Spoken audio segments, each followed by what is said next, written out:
Hello, welcome to News Center. I'm Parikshit Luthra. The countdown to Jharkhand and Maharashtra elections has well and truly begun.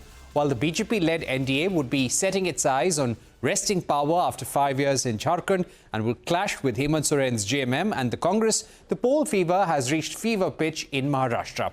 First to Jharkhand, Hemant Soren, the de facto supremo of Jharkhand Mukti Morcha, is trying to achieve what no leader has succeeded so far in doing: beat anti-incumbency. The BJP, meanwhile, is trying to wean away the tribal voters by promising that tribals will be kept out of the Uniform Civil Code whenever it comes into existence. Home Minister Amit Shah made the announcement while speaking at a rally in Ranchi yesterday. 28 out of the 81 assembly seats in the state are reserved for the scheduled tribes. The BJP had won only 2 in 2019 elections. We're now joined by Sanjay Kumar Sinha, special correspondent at News 18 Jharkhand.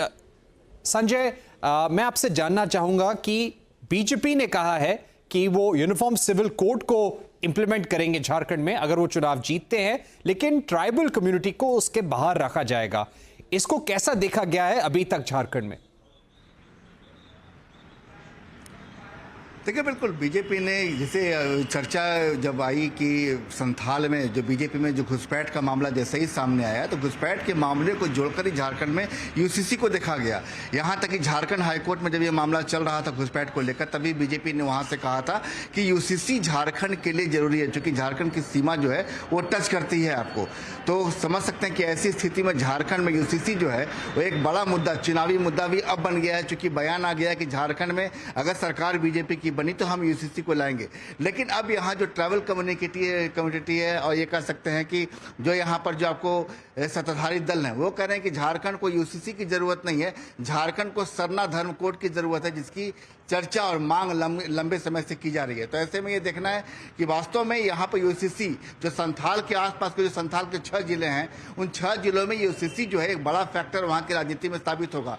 चुनावी माहौल की बात करें तो BJP इस मुद्दे को लगातार, घुसपैठ का मुद्दा जो है उसे लगातार उठा रही है और ये बता रही है कि झारखंड में आदिवासियों के वजूद को बचाने के लिए झारखंड में दरअसल यहाँ घुसपैठियों को बाहर भगाना होगा। और जो बीजेपी ने एक मुद्दा लाया है, चुनावी घोषणा पत्र जो अमित शाह ने कल जारी किया, उसमें यह भी कहा गया है कि देखिए, हम जब यहाँ बीजेपी की सरकार बनेगी तो हम घुसपैठियों को चुन कर बाहर निकालेंगे और जिन घुसपैठियों को जो उन्होंने यहाँ आकर आदिवासी महिलाओं के साथ विवाह किया, उनके जो बच्चे हैं, उन बच्चों को, आदिवासियों को जो लाभ मिल रहा है उस लाभ से वंचित किया जाएगा। तो कुल मिलाकर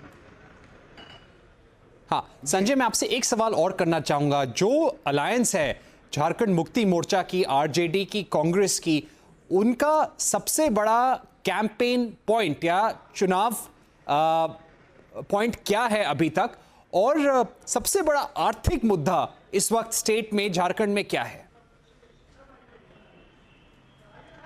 देखिए, झारखंड में अगर बात करें कुल विधानसभा से, ऐसे समझा जाए कि झारखंड में कुल विधानसभा की सीटें 81 है, लेकिन जो सबसे बड़ी लड़ाई चल रही है वो संथाल और कोल्हान में। संथाल, चूंकि माना जाता है कि जो संथाल और कोल्हान जीतेगा झारखंड में वही राज करेगा। तो संथाल में समझिए कुल सीटें 18 हैं और कोल्हान में कुल सीटें 14 हैं, मतलब 18, 14, 32 सीटें हैं। अगर एसटी सीटों की बात करें तो संथाल में 7 सीटें हैं, कोल्हान में 9 सीटें हैं, मतलब 16 सीटें यहाँ जो हैं वो सीटें आपको एसटी सीटें हैं। तो मतलब कि जो भी पार्टी अगर इन दोनों जगहों पर बेहतर प्रदर्शन करती है तो जाहिर है कि सरकार उसकी ही बनती नजर आएगी।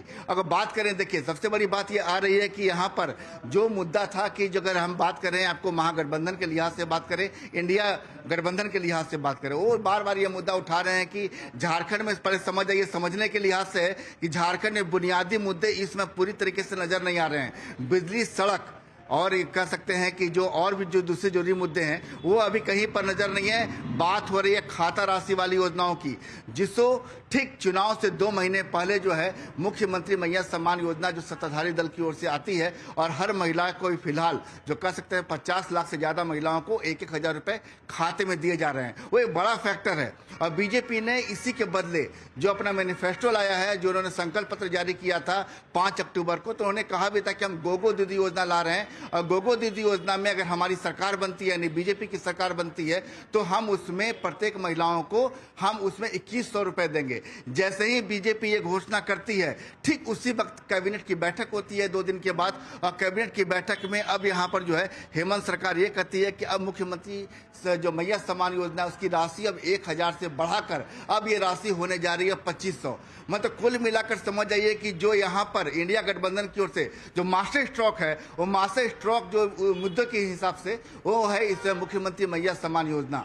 कुल मिलाकर पूरी राजनीति इसी सम्मान योजना और बीजेपी की जो गोगो दीदी जो योजना है उसके इर्द गिर्द घूम रही है। मतलब कि जो इसमें भरोसा ज्यादा, चूंकि यहाँ पर बात झारखंड में कही जा रही है कि आधी आबादी की बात हो रही है, जिसकी तरफ आधी आबादी होगी सरकार उसकी बनेगी। तो आधी आबादी को खींचने के लिए खाता राशि वाली योजना है मुख्यमंत्री मैया सम्मान योजना और बीजेपी की गोगो दीदी योजना। जिस पर ज्यादा भरोसा कायम होगा तो मुझे सरकार उसकी ही बनती नजर आएगी। जी बहुत बहुत शुक्रिया संजय, बहुत बहुत शुक्रिया। आपने बहुत अच्छी तरीके से हमें समझाया कि झारखंड में बड़े मुद्दे क्या हैं और दोनों जो बड़े बड़े ग्रुप्स हैं वो इस वक्त क्या वोटर्स को प्रॉमिस कर रहे हैं। बहुत बहुत शुक्रिया हमसे बात करने के लिए। Moving on to Maharashtra,